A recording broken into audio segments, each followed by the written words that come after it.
Hi friends, అందరికీ నమస్కారం. Welcome back to Akhila SJ news.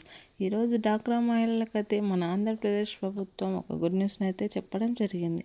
మన ఏపీ ప్రభుత్వం డ్వాక్రా మహిళలకు కొత్త రూల్స్ వచ్చాయి. డ్వాక్రా మహిళలకు 10,000 రూపాయలు అకౌంట్లో జమ చేస్తుంది. మన ప్రభుత్వం దీని గురించి అయితే పూర్తి విషయాలు అయితే తెలియజేయడం అయినది. దీనిని పూర్తిగా తెలుసుకోవాలనుకుంటే మన అఖిల ఎస్జే ఛానల్ని లైక్ చేయండి, షేర్ చేయండి, కామెంట్ చేయండి. అలాగే మంచి వీడియోస్ కోసం మన ఛానల్ని సబ్స్క్రైబ్ చేయండి. దీని ద్వారా నేను చేసే ప్రతి వీడియో కూడా మీకు ముందుగా వస్తుంది. ఇప్పుడైతే పూర్తి విషయాన్ని తెలుసుకుందాం. డ్వాక్రాలలో మహిళలకు శుభవార్త అయితే చెప్పింది. శ్రీనిధి రుణాలు మంజూరు గురించి చెప్పడం జరిగింది. దీనిలో నిబంధనలను సవరించడం జరిగింది. ఎన్పిఏ లిస్టులో ఉంది. శ్రీనిధి పొందిన డ్వాక్రా మహిళలకు కూడా రుణాలు మంజూరు అయ్యే అవకాశం ఉన్నాయి. అలాగే స్వయం సహాయక సంబంధించిన రుణ పరిమితిని 5 లక్షల నుంచి 8 లక్షలకు పెంచడం జరిగింది. అన్ని మండలాల డ్వాక్రా మహిళలకు ఈ రుణాలు ఇస్తారు. అలాగే మహిళల సాత్వికతను లక్ష్యంగా అయితే మన ఏపీ గవర్నమెంట్ ఈ పథకాలను అమలు చేస్తున్నాయి. అన్నింటికంటే ముఖ్యంగా మహిళల వృద్ధి కొరకు ఏర్పాటు చేస్తున్నారు.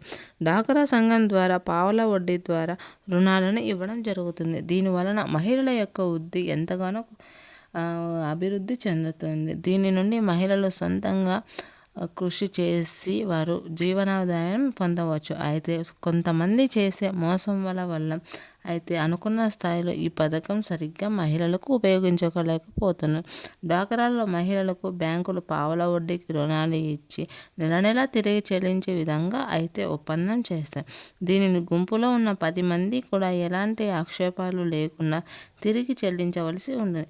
ఒకవేళ గ్రూపులో ఉన్న వారు సరిగ్గా చెల్లించలేకపోతే వారికి తిరిగి మళ్ళీ రుణాలు అయితే మంజూరు కావున ప్రతి ఒక్కరూ కూడా రుణాలను సరిగ్గా ఇచ్చిన టైంలో ఇవ్వవలసి ఉంటుంది. సరైన సమయానికి చెల్లించని దానిలను మొండి బకాయిల కిందికి అయితే జమ చేయడం జరుగుతుంది. దీనిని నాన్ పర్ఫార్మింగ్ అసెట్ కింద అయితే చేరుస్తారు. కావున అందరూ కూడా సరైన పద్ధతిలో ఒకే తేదీకి సరిగ్గా కట్టవలసి ఉంటుంది.